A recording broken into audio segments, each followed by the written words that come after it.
დადიანები ახალ წელს ძველი სტილით 14 იანვარს აღნიშნავდნენ. თავადებთან მთელი სამთავროდან საახალწლო საჩუქრები ურმებითა და ეტლებით მიჰქონდათ. ახალ წელს სადადიანოში უცხოელებიც ხვდებოდნენ. ვაჭრები დიდგვაროვნებს ძვირფასეულობას ჩუქნიდნენ. ახალი წლის დადგომამდე რამოდენიმე დღით ადრე დადიანი თავის კარისკაცებს აგზავნიდა მთელ სამთავროში და კარისკაცებს დავალებული ჰქონდათ ორგანიზება საახალწლო ძღვენისა. ძღვენსა და წყალობას თავადებიც გასცემდნენ. ტუსაღები სპეციალურად ახალი წლისთვის თავისუფლდებოდნენ. დიდგვაროვნები საშობაოდ ძვირფასეულობას ერთმანეთსაც ჩუქნიდნენ. დადიანი თვითონ არ იტოვებდა ყველა მორთმეულ საჩუქარს.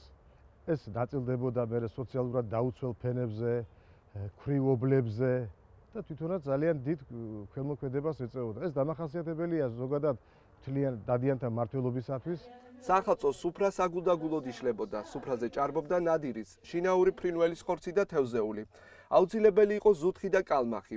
კალმახი დადიანებისთვის კორცხელიდან ლაშხიებს უნდა მოერთმიათ.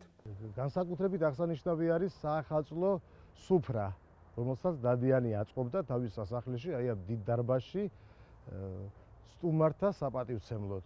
რა თქმა უნდა, სუფრას აკურთხებდა ეპისკოპოსი, როგორც წესი და რიგი იყო. დადიანი ჯდებოდა სუფრის თავში და მის სუფრას ამშვენებდა უპირველესად ჩიჩილაკი და ტახის თავი. მეკლე ისევე როგორც მთელ სამეგრელოში დადიანების კარზეც პატივისცემით სარგებლობდა.